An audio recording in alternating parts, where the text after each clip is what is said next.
ሄርሜላ ተዋረደች። ለምን ተዋረደች የሚለውን በዚህ ቪዲዮ መነግራችሁ ይሆናል። ቪዲዮ ላይክ፣ ቻናሉን ሰብስክራይብ አድርጉ። ኮሜንት ላይ ሩታ ጀግና፣ ሩታ ትችላለች፣ ሩታ አንደኛ ያላችሁ ጻፉ።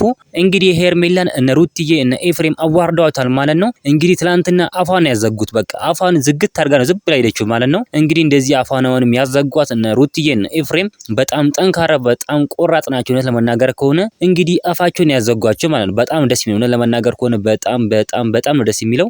እንግዲህ ትላንትና እንደሚታወቀው መረጃውን አሳይቶ ነበር እነ ሄርሜላ ማለት ነው። ነገር ግን ሩትዬ ውሸት ነው ይሄ መረጃ ውሸት ነው ስትል ተናግራለች። ደግሞ እዛ ውሸት ነው ምናምን ስትል ራሱ እነሱ አልተናገሩም። አፋቸውን ዘግቶ ነው ዝም ያሉት ማለት ነው። እውነት ቢሆን ኖሮ እነሱ ይናገሩ ነበር። እውነት ቢሆን ኖሮ ይከራከሩ ነበር። ሌላ ቀን ቢሆን እኮ ይከራከራሉ። ሄርሜላ ማለት ሌላ ቀን ዝም ብላ የምታወራ ሴትዮ ናት። ነገር ግን ትላንትና እነ ሩታና ኤፍሬም ሲናገሩ እሷ አፋውን የዘጋችው ማለት ነው። ይሄ ውሸት ነው ይሄ ኤአይ ነው ሲሉ በቃ ሄርሜላ አበደች። እዛ ጊዜ ዝም አለች፣ አፋን ዘጋች ማለት ነው። ተዋረደች በቃ ይሄ እንደዚህ ውርደት። ሄርሜላ ስትዋረድ እንደዚህ መያዝ በጣም ነው የሚደብረው ለመናገር ከሆነ።